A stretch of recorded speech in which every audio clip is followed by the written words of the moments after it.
Hello Podmates and welcome back to the Howie Severino Podcast. Sa aming bagong season, tatalakayan namin ang pinakamaiinit na issue ng ating panahon. Lagi nating tandaan, nakakatalino ang mahabang attention span. Nasa preso ngayon ng ICC sa The Hague ang dating Pangulong Rodrigo Duterte. May kaso siyang crimes against humanity. Ngayon, babalikan natin ang kanyang buhay mula ng kanyang kabataan hanggang siya'y naging pinakamataas na opisyal ng ating bansa. Ang guest natin ngayon ay si Earl Pareño, isang journalist at biographer ni dating Pangulong Rodrigo Duterte. Si Earl ang sumulat ng Beyond Will and Power, a biography of President Rodrigo Roa Duterte. Unang-una, Earl, no? Bakit mo sinulat itong libro?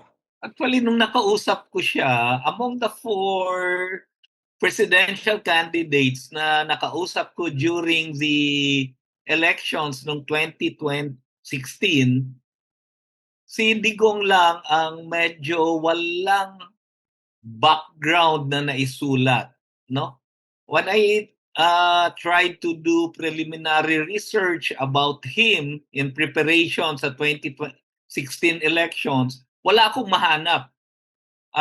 Hindi siya talaga kilala outside Davao. At lalo na, and even sa loob ng Davao, hindi din kilala yung background niya. Aside from, anak yan ni Nanay Soling, ang tatay niya ay yung dating governor. Pero wala, nag-fade na sa mind ng mga taga Davao, si Vicente, yung tatay niya. Yeah, Earl, refresh lang natin, no, yung 2016 kasi may nabanggit ka na ibang kandidato for the presidency, ano. So, bukod kay Digong Duterte, nandun si Vice President Jojo Binay, nandun si Senator Grace Poe, and then si Marojas.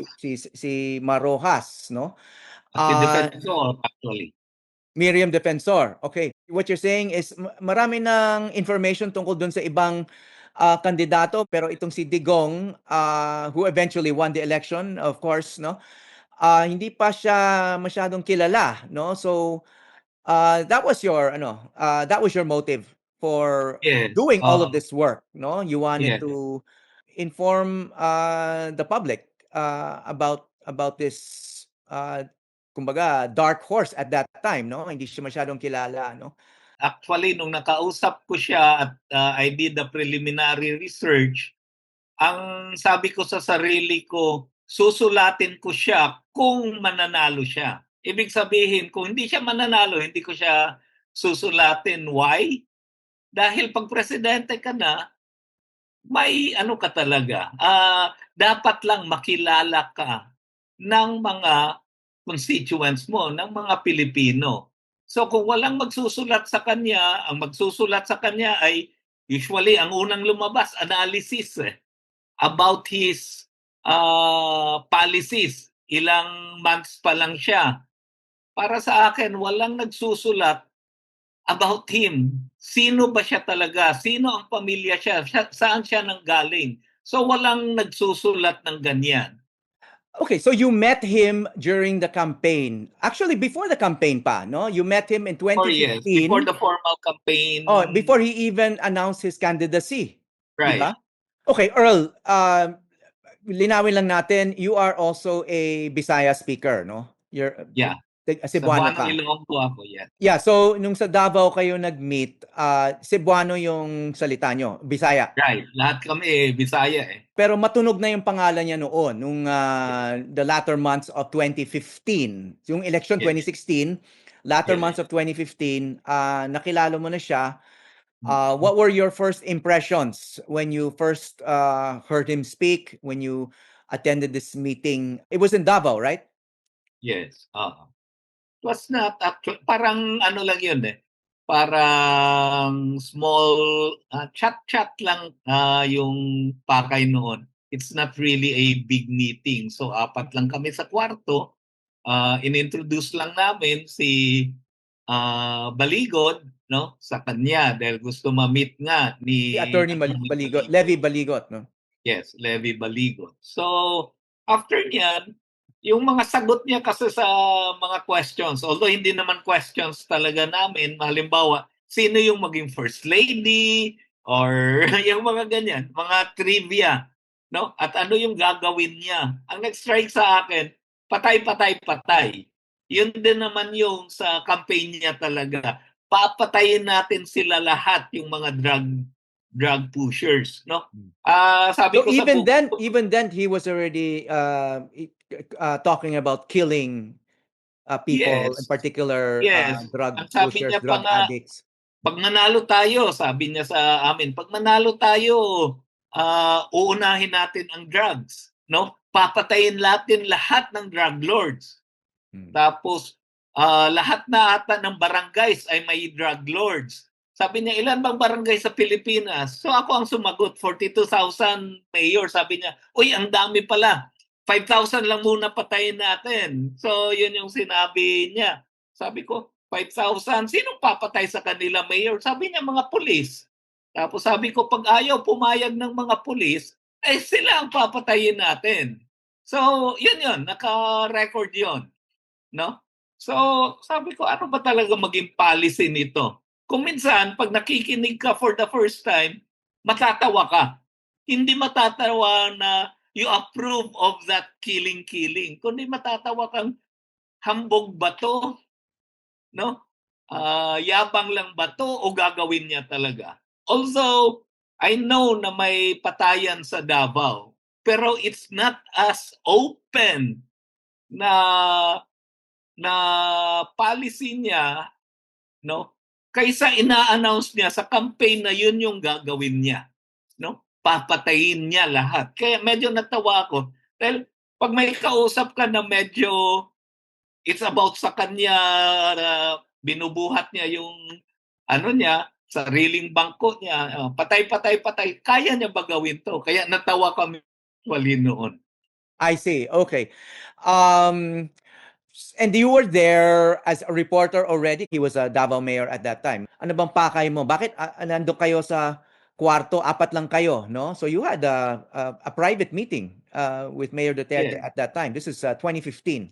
Nandoon ako dahil I was a reporter. I was anticipating sa presidential campaign coverage ng Mhm. PCIJ.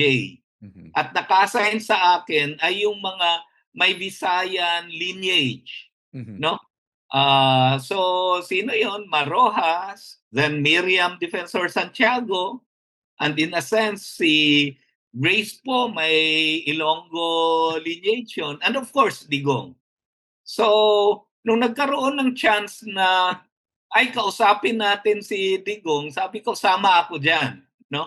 May mga friends akong kausapin natin si Digong. Sabi ko sama ako diyan dahil gusto kong masimula na ang ang pre-coverage research sa kanya. Background. Okay, so that was your first meeting with your subject of this book, no? And then Right. nag-decide ka later on na sumulat ng biography na to dahil hindi siya masyadong kilala, no? And the public needs to know about him, lalo na naging presidente nga. So they need to know what kind of person this was. But so umpisan ko yung discussion ng libro, no? So this was published in 2019, but it's worth revisiting now because he's in the news again, no? He's been out of power for some time, but pinag-uusapan pa rin. His we know that his daughter is vice president and will be running in the next election, and he's facing charges at the ICC. So he's also become an international he's become international news, no? Pag-usapan natin yung biography niya mismo, no? So, ni-research mo talaga yung kanyang buhay, yung kabataan niya, yung pamilya niya. Ay, Kumusta ang kabataan ni Rodrigo Duterte? What kind of childhood did he have? lumaki siya kasi nung naging ano na siya, teenager na siya, governor na yung tatay niya. Nasa politika ng tatay niya. Hmm. Tapos yung nanay niya, nagninegosyo-negosyo. Madalas, both parents wala sa bahay. Pinapabayaan lang sila. Idol niya yung tatay niya. Naglulong siya na magkaroon talaga ng closer relationship sa tatay niya. Pero it seems, kung titignan mo sa mga kwento, ay very distant yung tatay niya sa lahat ng mga anak. Sinabi mo nga sa libro, minsan pareho silang nasa sasakyan, hindi sila nag-uusap. Hindi sila nag-uusap, pero Digong longs for yung ma-embrace man lang siya, both sa tatay at nanay niya. Na Pero wala wala. siyang memory na binuhat siya ng tatay niya. Sinulat Yes, mo yon. wala. Yes, correct. Ganyan yung ano niya. So yung longing ng isang anak sa pagmamahal ng father ay nandyan. Pero wala eh. So ang pinaka-close sa kanya, makarating siya sa, mapalapit siya sa tatay niya, ay sa bodyguards ng tatay niya habang naghihintay sa kanila. So yung culture, quote-unquote, na na-invite niya, the character na na-invite niya doon at an early age ay yung karakter ng mga bodyguards, ng military at police na kasama ng tatay niya palagi. Mhm, So, mhm. nung lumaki na siya, sa Davao may mga gangs-gangs. Pag atenista ka, eto wala to sa libro, pag atenista siya, usually ang gang mo ay tawag allies, no? Yung mga taga-UM, University of Mindanao, ang gang doon ay Axis. Pero may gang din siya na tinatawag hijackers. Ito naman yung mga bata galing sa mga Nung Ateneo de Davao siya.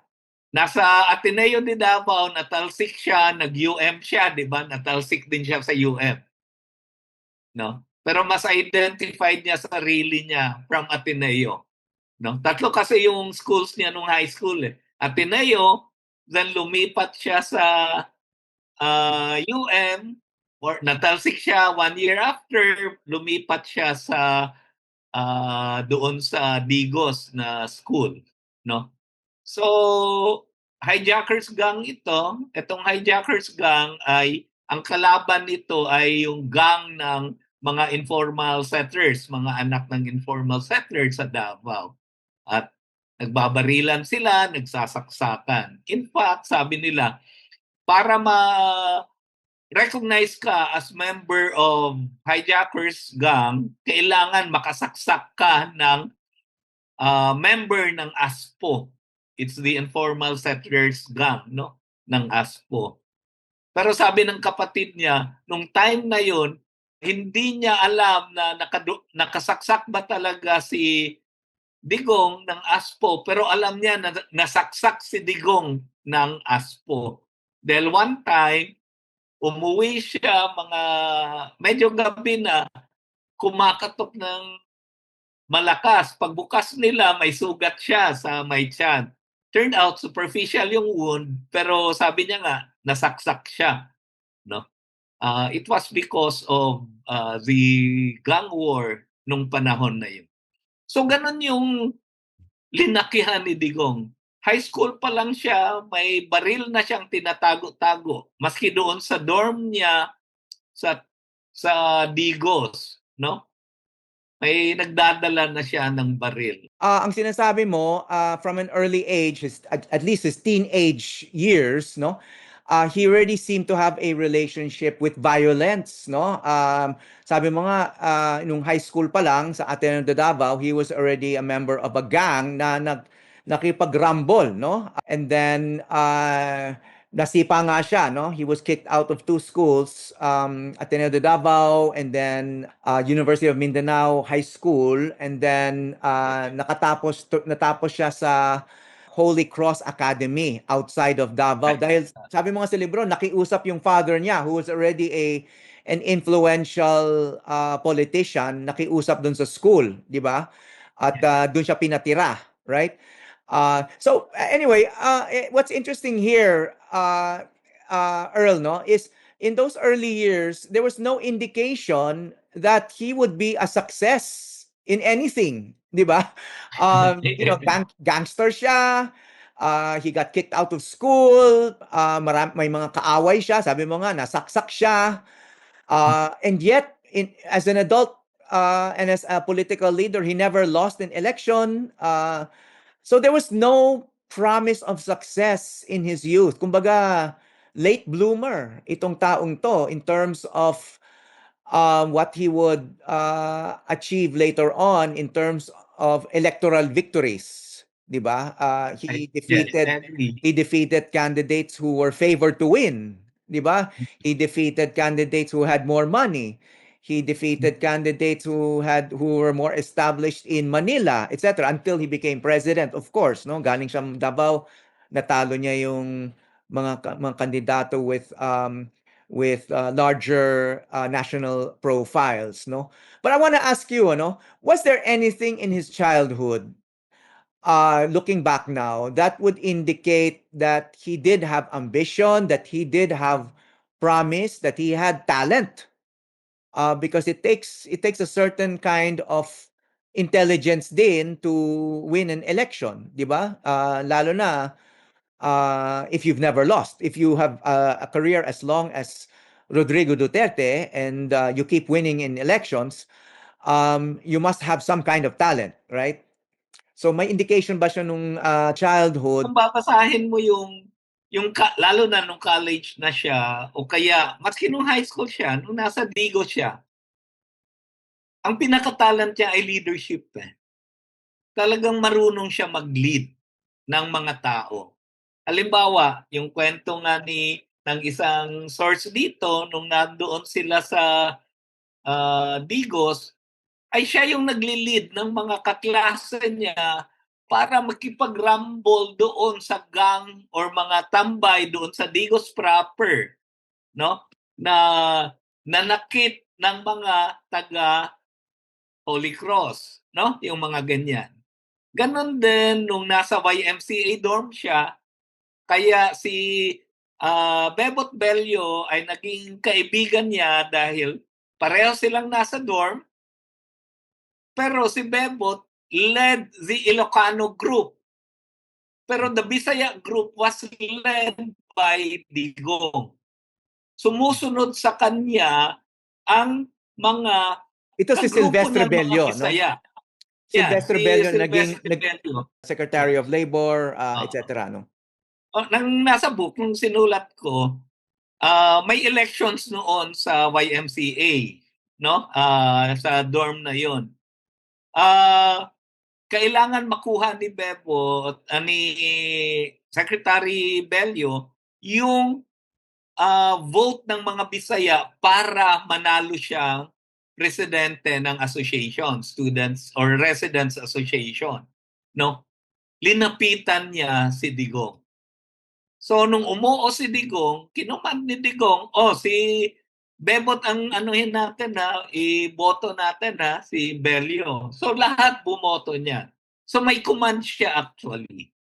Ano man yung charisma niya, bakit sa kanya ang sumusunod ang mga tao? Actually, parang X factor, no? Na maraming maski sa frat niya, maraming sumusunod sa kanya. So, nandyan yung talent sa leadership. Okay, pero Earl, linawin natin. Pag sinabi mong may leadership quality si Digong noon pa, nung kabataan niya, hindi ito nakikita doon sa mga official leadership position katulad ng student council officer Ano? or organization head or presidente ng fraternity, etc. Parang leader siya ng gang, di ba? Parang ganon. Yes, Ano siya, popular siya sa mga Bisaya, yes, di ba? yes. Pero in terms of actually winning an election for student council or heading an organization or maging editor siya ng college newspaper tulad ng mga future leaders ng ating bansa, no? Hindi siya dumaan sa ganon klaseng leadership, no? Na nakita No. lang yon much later, no?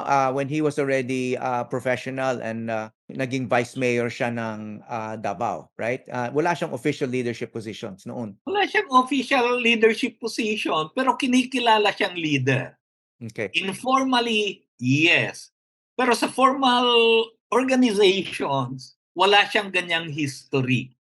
Kaya I think nung naging mayor siya, ganyan din ang naging tingin niya sa leadership position. Atin-atin lang to. Yung hindi ka parang kinikilala mo yung mga formal structures. Wala siyang ganyan. So, para sa kanya, basta anong sabihin niya, sundin. No? Hindi nga yan kung minsan dumadaan sa mga department heads. No? Wala siyang mga ganyang concept of leadership within the structure of an organization. Wala siyang concept na ganyan. Para sa kanya, kilalanin mo ako na ako ang leader nyo, sumunod kayo sa sinasabi ko. That's it. Yun yung leadership niya. Pag wala, either naging violent siya or i-address niya yun personally, not within that structure. Kaya reflective yun sa leadership niya nung naging mayor siya at naging presidente. Okay, I wanna ask you about a particular incident in his school days before we leave his youth. No, there was a few pages, at least a couple of pages in your book about a shooting incident when he was a student at San Beda Law School. I had Yes. heard about this incident where Digong, as a law school student, shot and wounded a fellow student. But Yes. you researched, investigated this, and confirmed it to be true. Sabi ng nanay ko, ano pala ang totoo? Sabi niya na-expelled dyan kasi may binaril na tao doon sa loob sa San Beda. Sabi ko sa kanya, naman ako yan, babarilin kita. Maano ako sa ilong. I beg. Expel. Una, inaamin naman yan ni Digong, di ba? I mean, he never denied that. I think he's talked about it, no? But you actually asked the dean at that time at San Beda Law School, who was the former Senator Rene Sagisag, na isang kilalang political personality from way back, no? But at that time, he was, alam natin, San Beda Law School alumnus yan. You asked him, and nag-email siya confirming that incident really happened, no? So Yes. nakabaril si Digong ng kaklase nung nasa San Beda Law School siya. Right. Naparusahan ba siya for this? It's not just a violation of school rules, pero that's a crime. You shoot another person. I guess wherever you are, that would be considered a crime, di ba? So Actually, tinago tell yun us ng about San that Beda. incident. Huh? Tinago yun ng San Beda, ng administration. So, ang parusa lang kay Digong ay hindi makapaso during graduation. Hindi siya mamarcha, Hindi siya mamarcha during graduation. pero pinag-graduate siya. Pinag-graduate siya. Kaya Hindi- nakatake siya ng bar. Okay, well, alam mo, sa ibang eskwela, I mean, ako naging teacher din ako sa isang high school, yung pangbubuli minsan is a reason to expel a student, no? Ito, nakabaril pa siya. And he was allowed to graduate. Parang medyo lenient yon on the part of a school, wouldn't you say? Ang ibang mga kasama siya sa disciplinary committee ay nagsabing itago na lang natin ito. No? Dahil nakakahiya sa school. Okay. So, nago nila. Yeah, okay. Sige, may ganung opinion yung ibang administrators ng San Beda, pero may biktima rito, no? May nabaril, Yes. 'di ba? So, pinalampas din ba niya 'yan? I mean, you can actually, 'di ba? I mean, this is a police matter. It's not just a school matter, no? May nabaril. I wanna dwell on this a little bit because parang it's an early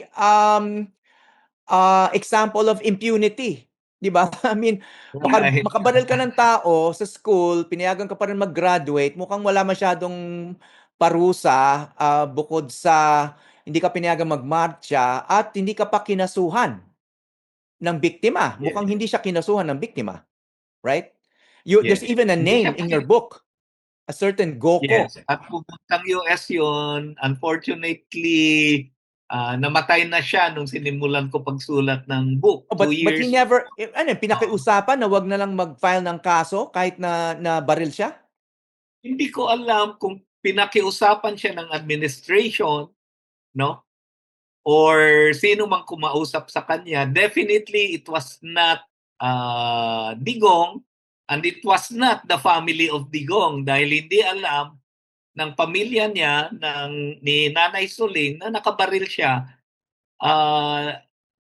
It was actually years after siya nag-graduate at lawyer na siya, nang nalaman ni Suling na nakabaril na siya. So I don't know sinong kumausap dito sa biktima, pero obviously hindi nag-file ito ng case dahil hindi hinuli si Digong. Although may time na sabi niya nga na nagbarko lang siya pauwi ng Manila kasi natatakot siyang baka damputin siya ng Metrocom. Ang akala niya kasi pinablatter. Pero obviously walang record ng ganyan. Okay. Nabanggit mo si Soling, yung kanyang ina, no? That's the nickname for Soledad Roa Duterte, who was also a public personality in her own right, no? She was of course a political wife, the wife of the governor, naging cabinet secretary yung asawa niyang si Vicente Duterte. But Soling Duterte was a civic leader and had a strong personality herself. She was a licensed teacher. She owned a school at one time. No, she was a successful entrepreneur. Malaki ba yung influence ni Soling Duterte kay Digong Duterte? Yeah. Lalo na doon sa pagka-stricto, no?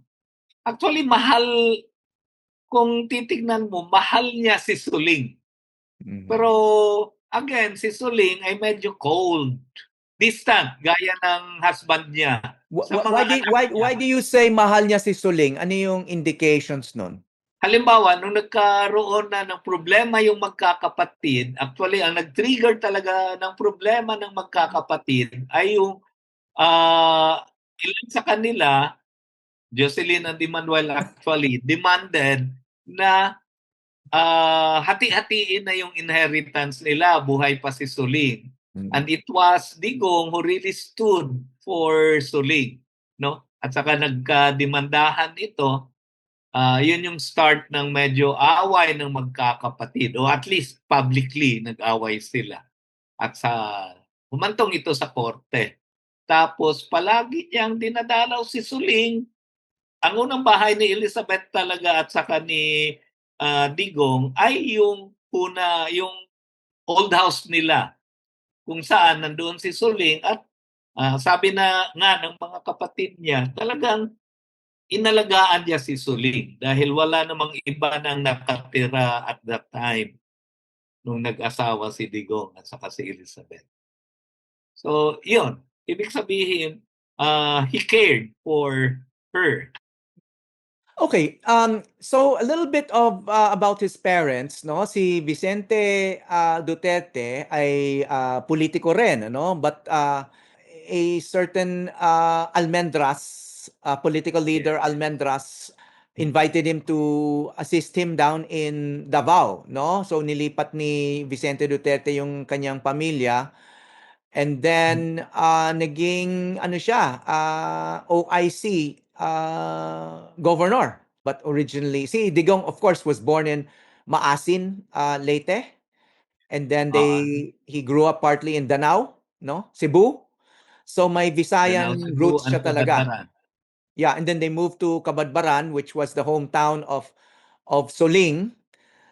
And then nag-serve din sa gabinete ni Ferdinand Marcos, President Ferdinand Marcos Sr.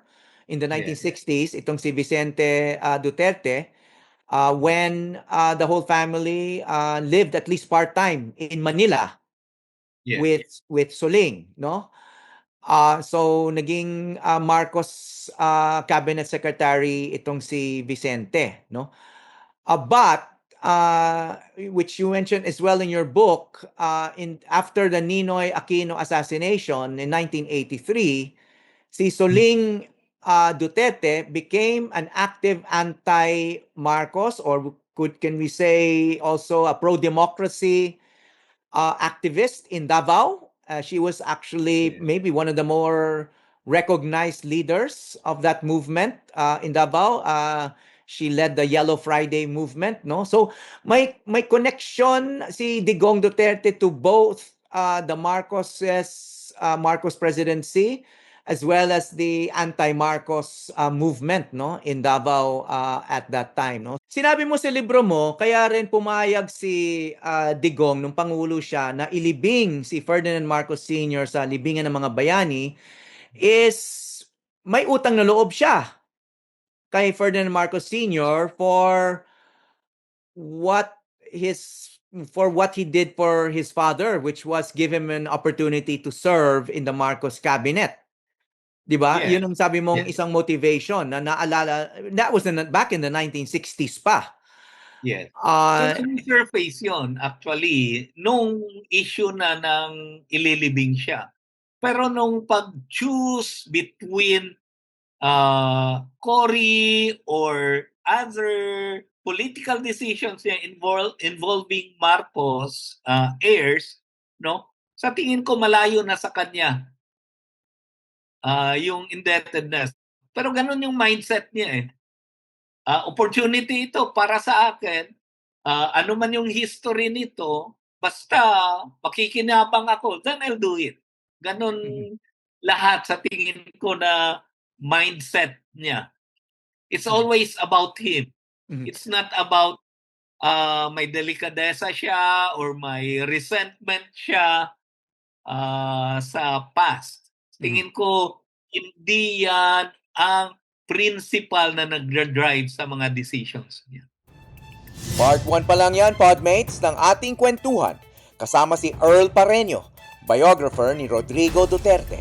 Sa pagpapatuloy ng ating usapan sa Part 2, paano nga ba naging self-taught sa politika si Digong Duterte noong siya'y mayor pa lamang?